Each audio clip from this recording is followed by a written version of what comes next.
Hey, what's up, guys? Welcome to B Sports Picks. So yesterday I gave you guys a play, which was the Tigers. I was also looking on the under, and then I clearly said to stay away from the under because of the weather and because of the wind. The line was all the way down to like a 6.5, and I said stay away from that because of the wind. They ended up scoring 19 runs in yesterday's game, so that under was completely demolished. The other thing with that is that we took the wrong play. We took the money line. What we should have done instead is trust Tariq Skubal to get the under, or at least to have more runs while he was playing. Because while he was playing, they were up 7-1. As soon as they took him out, then the other team started scoring. Baltimore started scoring a lot. Basically, what happened is that they went into extra innings and they were tied, and then they kept getting tied, and then the Baltimore ended up scoring one more run and the Tigers. So it is what it is. Those are some shitty days that happen sometimes, and we just move on. So in general, we did lose 2 units yesterday. I'm right back at it today. I do have one very strong pick in baseball. There's a lot of contradictions in every other game that I'm looking at.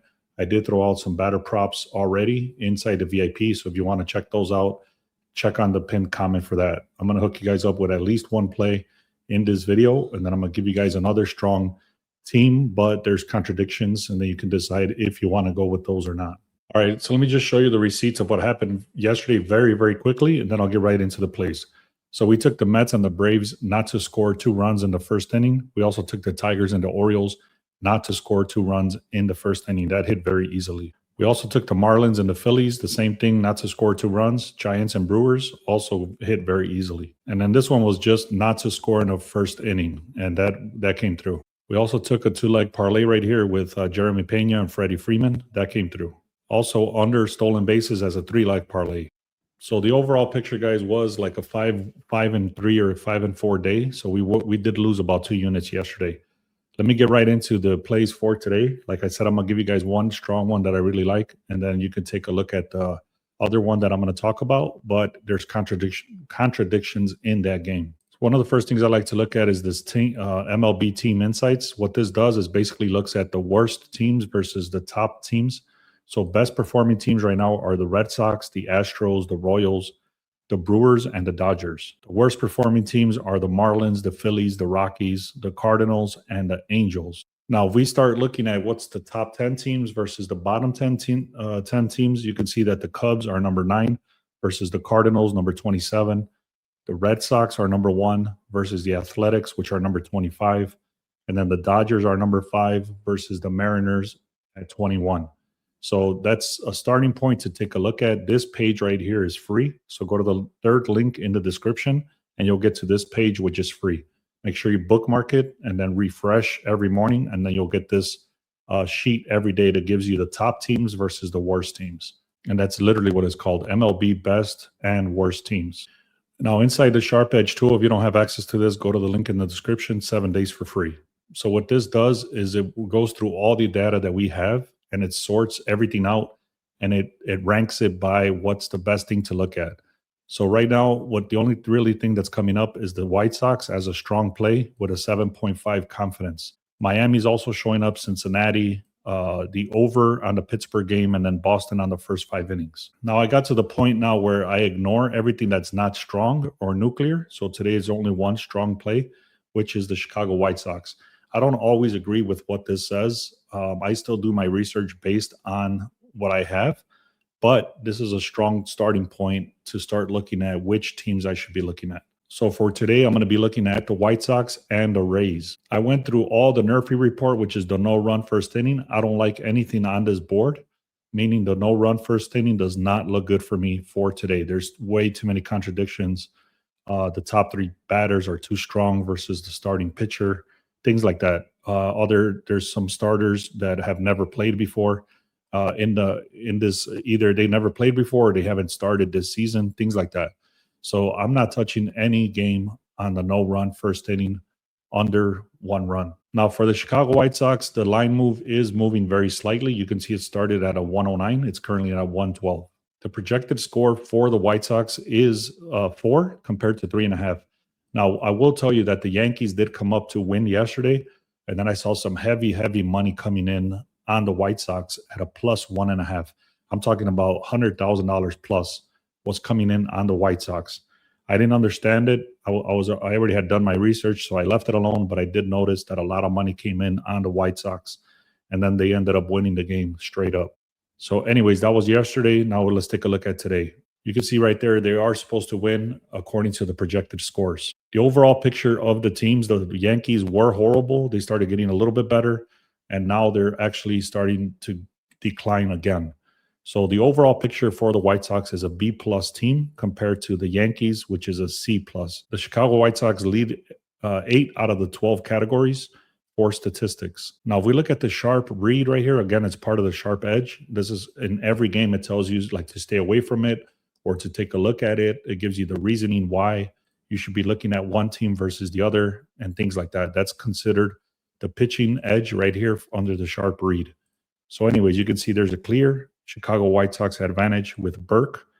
There's a huge gap of ERA of 1 run.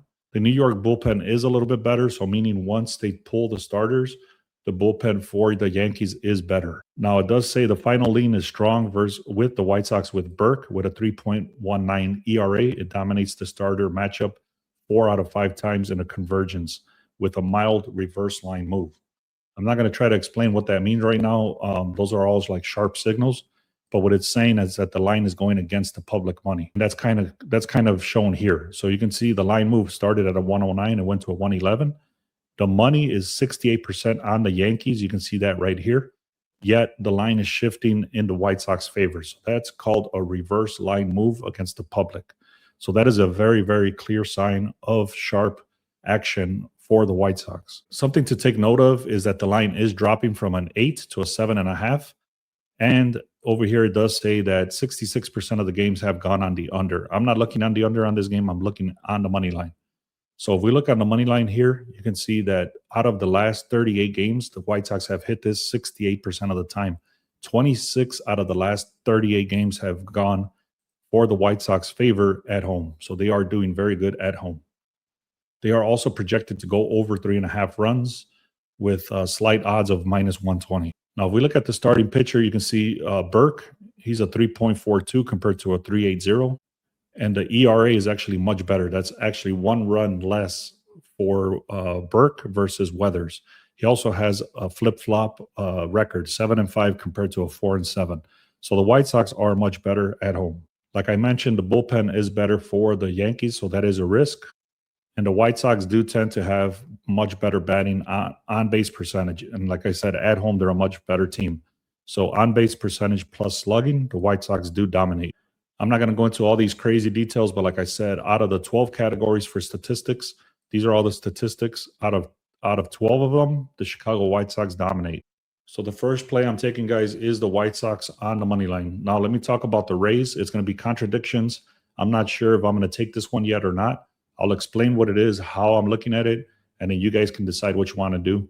What I'm going to do is I'm going to wait and maybe even catch it live. So when they start the game, if they're losing the game or whatever, and I get great odds, maybe like a minus 120, 115, something like that, then I'll place my bet. Otherwise, I might just stay away from this game, from the Rays. So I'm making that very clear. So let's get right into it. So you can see already it's starting off bad. The projections do show that the Rays should be losing this game. However, if we look at the win probability, it's 63% for the Rays. The pitching advantage is massive for Tampa Bay. McClanahan is a true mid-rotation starter. Wynn is a reliever making a spot opener appearance. What this means is that the starting pitcher for the Rays is a massive, very good pitcher, and he's going against a pitcher that's actually a reliever. He's not even a starter. So he's making a first appearance as a starter.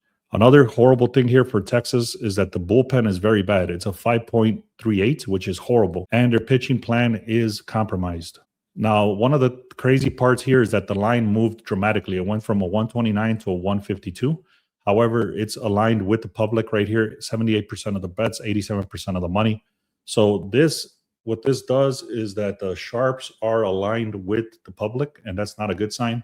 However, the line is shifting from 129 to 152. So that is a dramatic line move in baseball, especially this late into the season. So one of the things that does stand out is, like I said, it's already past the point of value. So I'm going to try to catch this live if possible. If not, then I'm going to skip it. Now, here's the contradictions that I was talking about. Whenever the Rays have played on the road, they're hitting at a 66% hit rate. 8 out of 12 games on the road have gone in the Texas Rangers' favor in the last 12 games. Now, again, if we look at the starting pitching, it's not even close. You got McClanahan over here versus Wynn, and the ERA is 3.09 versus a 6.11. So that is a huge difference. This guy's considered an A elite pitcher versus a C grade pitcher. Bullpen, like I said, is depleted right here with a 4.30 in the last 3 games. That's even higher if you look at different stats with the available ERA, meaning the pitchers that are available today. That's even worse at a 5.38. Now, again, here's some contradictions. On base percentage, the Rays have been struggling to get on base. They're 17th compared to number 8. So, again, these are a bunch of contradictions. One thing that I do love about this is that the line did shift dramatically and that the starting pitcher is much better. So, I'm either going to take this live or I might just take it if the line continues to move closer to game time. So there it is, guys. I'm taking the White Sox on the money line. I'm going to hold off on the Rays, and then I have a bunch of batter props inside the VIP. So if you want access to all of those, go to the link in the pinned comment. Also, check out the free picks and make sure to subscribe. Thank you guys so much. Let's have a great day.